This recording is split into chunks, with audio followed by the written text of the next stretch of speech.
Hello everybody, welcome back for another video. Hope you're all doing fantastic and that you're all having an absolutely wonderful day. As always, when you leave a like, when you leave a comment, or if you leave multiple comments or you subscribe, it helps out the channel immensely. Welcome back to another News I Missed, where I go over news I missed because I always miss a lot of stuff because a lot of stuff is happening within the cryptocurrency space. And without further ado, let's jump right into it.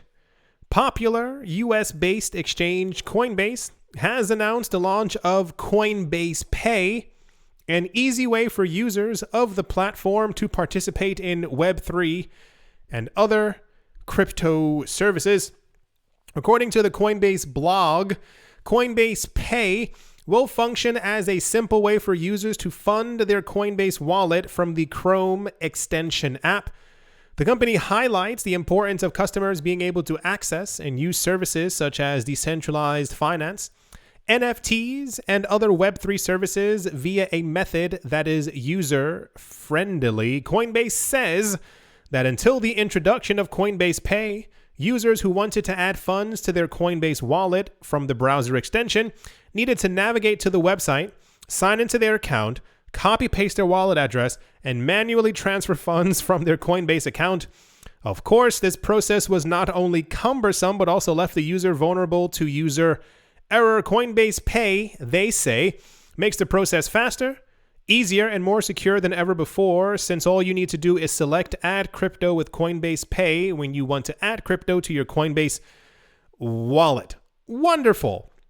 Every single website, every single platform is trying to add NFTs to their platforms. They're also trying to add any type of Web3 features, especially when it comes to DeFi.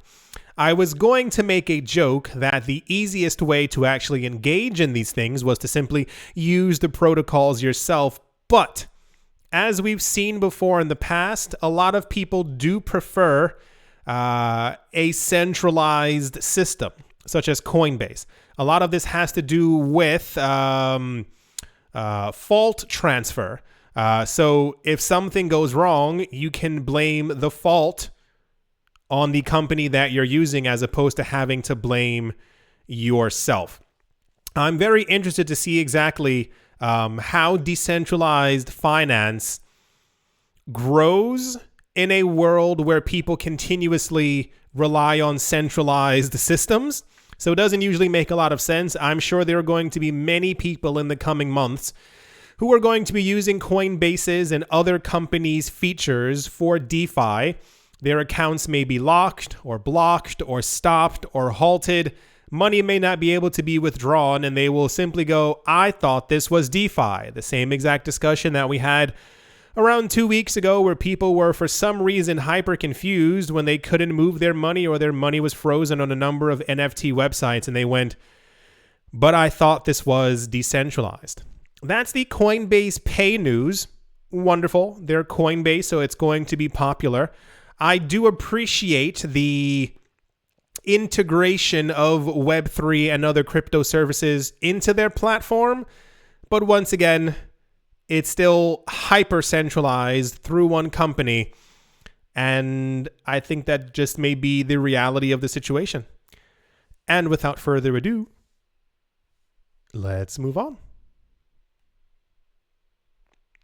Also in the news, the prestigious Princeton University has launched an initiative to study the decentralization of societal power through blockchain technology in an effort to explore the vast depths of its social capabilities.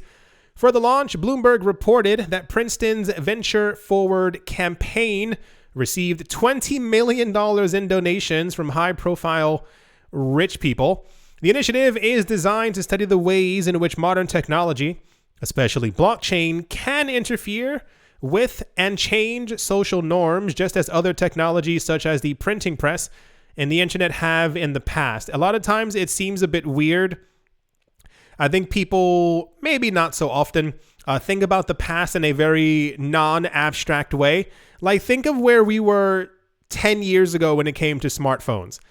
Now think of the year 2002 when we had no smartphones, how much our lives continue to change because of technology.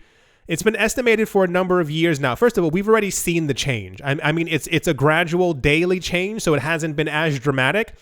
But think of how different life is now as far as you being able to easily invest in multiple different markets, especially in the cryptocurrency space, or even in fractionalized stocks or in blockchain or NFTs or anything else because of the introduction of blockchain. Imagine how this is going to continue to change society when more people realize that they don't have to rely on centralized systems and can simply have control over their own money. A Friday video from the university stated that we are at a very early stage in understanding the opportunities and challenges associated with cryptocurrency and blockchain. I know this may not be the most exciting news. I know people like the super hyped stuff, but I find stuff like this very fascinating because it is changing the way that we live, the way that we think. If you think of the current conflict that's going on, a number of donations have been given to said country.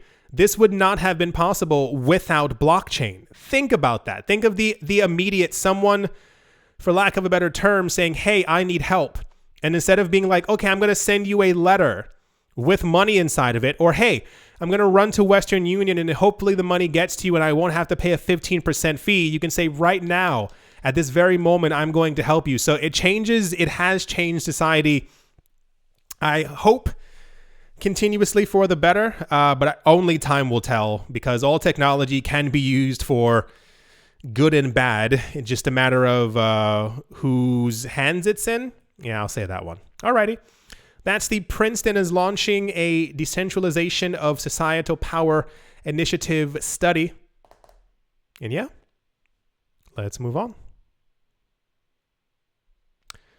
Next up, Australia's government plans to regulate cryptocurrencies as part of a broader revamp of the country's payment system. Jane Hume, I assume it's not Hume, Hume, Australia's Minister for the Digital Economy, disclosed that the government will enable Australians to invest safely and securely in crypto assets. Oh, how nice of them.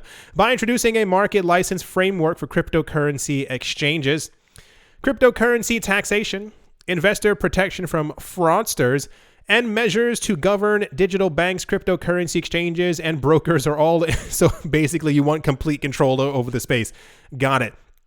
Hume explained that the new market license serves as a signal to the public that they can trust the crypto services with which they engage, as Australia's crypto enterprises will be verified via a so-called Australian-made badge of approval. Wow. On Monday afternoon, the new framework is scheduled to be released as part of a policy paper. Australian Treasurer Josh Frydenberg emphasized the upcoming regulatory reforms in a December white paper, stating that the Morrison administration aims to make the most significant improvements to their payment system in the next 25 years, announcing that they need to retain sovereignty over their payment infrastructure, which is quite cringe of anybody to say. So I hope they release this information rather soon, simply because for some reason over the course of many years, whenever we get relatively close to news like this being released, everyone panics, and I'm not sure why.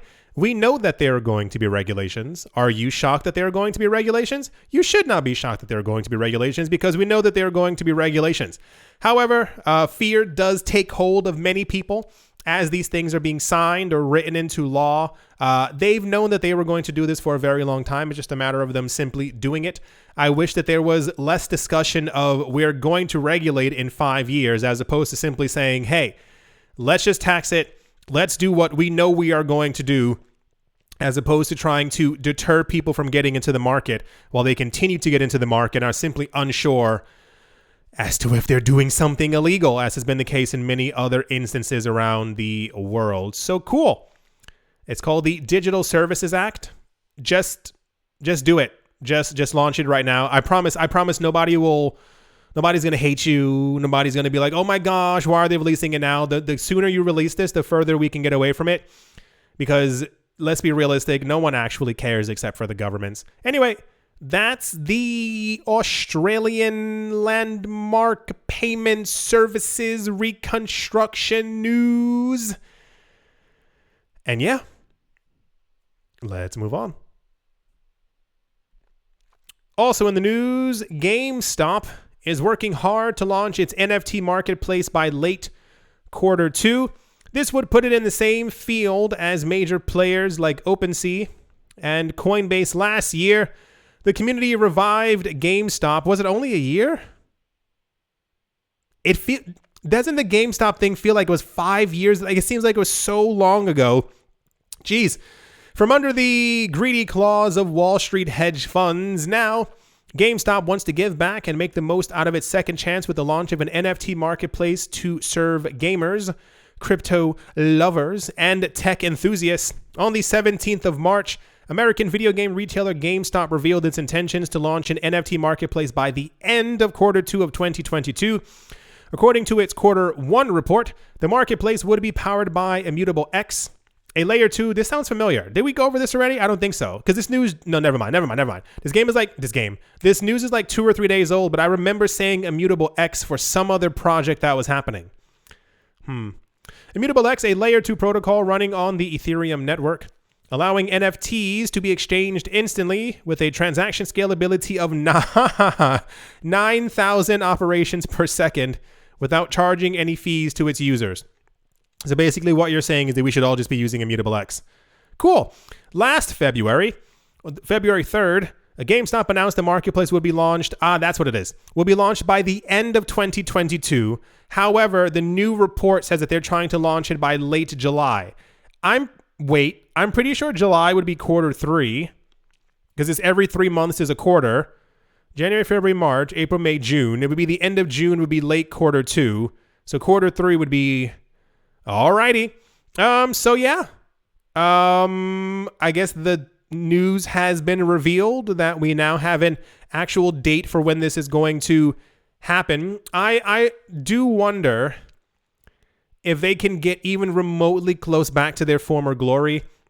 I don't know if a lot of you, when you were younger, used GameStop. It was kind of like the place to go to buy video games. Of course, everyone just downloads video games now. Maybe you can go to like some other stores to buy things as well, but it's, quite rare. Yeah. So I hope they do well with their NFT marketplace. I wonder exactly what it's going to be like. I think if it is going to be exclusive, i.e. only big artists can post on there, I think it'll fail immediately. I hope they do something good. I hope they also release NFT video game items, or NFT video games would also be kind of cool, especially if if you're on top of something that does 9,000 transactions per second. And I even go so far as to say I don't think people would even mind, if it can't be as technologically advanced as I would like it. Even like an N64 PS1 looking game that was on a blockchain and had NFT items inside of it, I think people would not mind that at all. I'd play it. Alrighty, that's the GameStop news. And yeah, let's move on. And to finish things off, Meta CEO Mark Zuckerberg says that the photo and video-centric social media platform Instagram will soon support NFTs. We've gone over this for months now, and I tried making sure that everyone understood as well. Understood that NFTs are here to stay. Regardless of how you feel about them, they are a major pivotal point for not only the metaverse discussion, but also for how companies are going to be telling people that this is kind of the new way to make money. As they've all jumped deep into the pool, just understand that this is going to be the new fashion of making money online and interacting with other people and celebrities and stuff like that. I know it seems a bit weird now, but once again, about 9 years ago, the word Bitcoin and the idea of a digital currency also sounded completely insane. According to a new report, the famed Facebook founder announced at South by Southwest that Instagram would be incorporating NFTs into their platform within the next several months. I have a feeling everything is converging for some reason around June and July. Not only the GameStop thing, not only this in the next couple of months, I assume this means summertime, but also around the Ethereum upgrade. The news that we have now is Q2. I'm realistically expecting it sometime around July just because of what have you. I think a lot of people are trying to time the market. This is why we see a lot of the cryptocurrency being removed from cryptocurrency exchanges as well. I think it's this: if Ethereum 2.0 does launch around summertime, we should, in all logic, see a rapid movement up in all prices of crypto assets. The rapid movement up in all crypto assets would also cause other assets to also rise as well. And I think NFTs would be included as that as well. So you kind of want to ride the wave. Though he gave no specifics, Zuckerberg said that the feature would allow users to bring NFTs that already exist onto Instagram, which makes me wonder which platforms are they going to be merging or linking or partnering with. I assume it's going to have to be, I'm pretty sure Solana has NFTs and definitely Ethereum as well, because how do you bring them onto Instagram unless you actually have blockchain capability? He also expressed the possibility of NFTs being minted on Instagram itself. That I think would be the real game changer. As far as like the celebrities that people follow on Instagram. Imagine they take a photo of something, and I mean mint it as an NFT, and the only people who can view it, and they like make like an edition of 20. And the only people who can ever view that photo or that image or that video or whatever are those 20 people. I think that would catch on like wildfire. Like, especially like, think of sports stars. Imagine if a sports star or a TV star, anyone who you like, movie star, doesn't even matter, they make a video or something that they sign digitally. So they've signed it, and only you and 19 other people have that. That would catch on very, very quick. So as it stands right now, at some point in the near future, Instagram, like every other company that we've gone over, are going to have NFTs on their platform. I really look forward to see how big this entire market is going to be in 5 years. I think no one's ready for exactly how monstrous and how much money there is to be made. That's the Instagram news, and let's move on. Yeah, I do hope that you've all enjoyed. I do hope that you all are having a great day, a great morning, great afternoon, a great evening, wherever you are, wherever you might be. I do hope that it is absolutely fantastic. Thank you all once again for leaving a like, for leaving a comment, or subscribing, and I will most certainly be talking to you all soon. See you.